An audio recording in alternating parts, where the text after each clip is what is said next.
Hey, Paul from Akewatu, and today I'm going to be talking you through the No Brainer from Firewire, Mankind with the LFT technology. This is your go-to for smaller, weaker waves. This thing's designed from stuff in the kind of 1 to 4 foot range.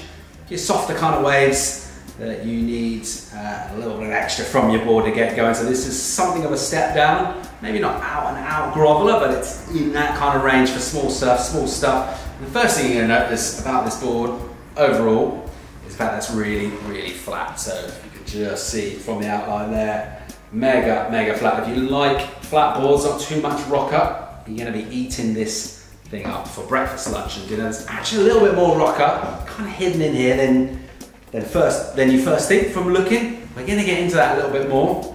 But this is a board for anyone, summerish kind of waves or just kind of mushy waves where you want to still perform. You want to rip, it's got pretty regular kind of shortboard outline, but that flat rocker is just going to give you a ton of speed through those flat sections. On the Firewire website, I read that the name comes from the fact you don't need a brain to surf this board. Now that's not strictly true, but hey, let's not get bogged down in the neuroscience. It's a no-brainer. Okay, let's take a look at the rocker on this. As I mentioned, it's mega flat.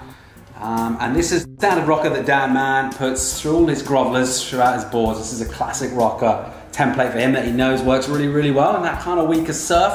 But what he has done, just thinking about Kelly specifically in mind, it's a little bit of kind of flip tip, both in the nose and in the tail as well. So just a little bit of extra lift right at the end, but throughout the board, everything is pretty flat through there. It's just that nice kind of continual flattish curve throughout this thing.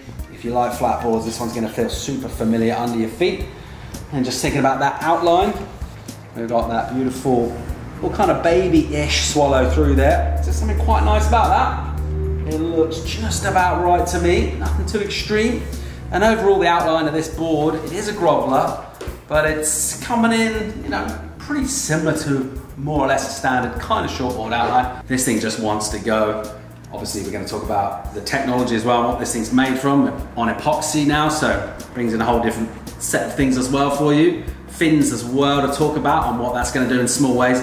But the idea, this thing just wants to go when it's head high-ish and a little bit kind of weak. This is a 5/8. That's 19 and 5/8 wide. That's coming in as 31.2 litres. For all of you litre geeks out there, pretty important these days. But should be pretty good paddling. It's got that extra buoyancy as well from the epoxy. That's going to help.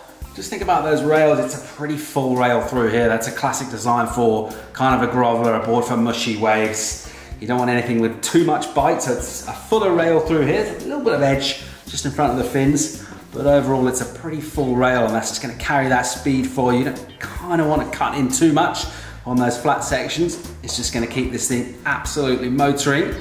I'm going to flip it over now, have a look underneath, because there's quite a lot going on. Let's look at these bottom contours here. And we are looking at a kind of a subtle belly V up in the nose. A bit of V up here going to a moderate single concave under the chest. And then within that single concave, I've actually got double concave that runs pretty much the entire length of the board. That double concave is through the fins, but also actually goes up into the single as well. As we get back into the fins, that last 5 inches or so of the board, it actually turns into a spiral V. And Mann, shaper, saying that since he's been working with Kelly on this, he's realized this is something that's really important. And this V is pretty critical for Slater. So we're looking through here, there is V. There's a double concave on either side, but V through here, through the center of the board, going right out the back of the board. As you can see, 5 boxes in the No-Brainer. Mann really likes this one as a quad. That's his recommendation from the shaper. You've got a bit of option there. In small waves, softer waves, some people like that quad setup, just giving that little extra drive and speed. Others like that little bit more kind of freedom in the thruster, maybe slightly peakier waves. Might want to put it up and down a little bit more, go the thruster option. Dan likes the quad. Only you can really decide how you want to set this thing up. Both work great. Something else, if you can just train your BDI through here, it's actually got a little bit of an S deck. So if you can just about pick up, see this outline, it actually kind of goes down a little bit towards the tail. So that's something like a classic kind of old school design from the 70s or whatever. It's pretty subtle in here, but it is there. Got a little S deck going down into the tail, and that also kind of makes this seem like it's got a little bit less tail lift than it does. It just kind of visually flattens out the board, but obviously it doesn't affect anything underneath with that tail lift, but a little S-step going through there, just kind of really marrying all these curves together pretty sweetly. Let's talk construction materials. You might notice this is the Firewire Classic epoxy. That's your EPS foam. Got your bio-entropy resin. So this thing is going to have that little bit of extra buoyancy that you're going to get from epoxy. A little more pop as well. Slightly different flex pattern with that increased flex from that lightness. We're talking parabolic stringers on the rail. So we've got wood in here, balsa Polonia. Goodbye wood stringer. We've got some high density foam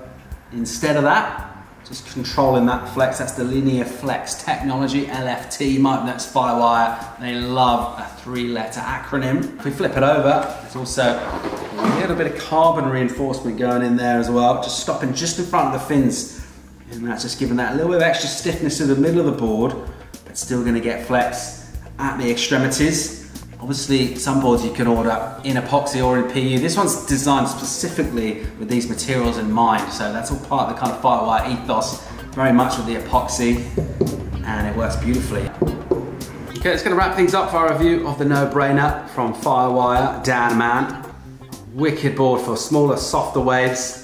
Just going to deliver that speed and that excitement that you need. Give it a little bit of extra zest when maybe the wave's a little bit lacking. Don't forget, subscribe to the Akewatu channel. Get these reviews as they drop. I'm Paul, reminding you as ever to enjoy yourselves because it's later than you think.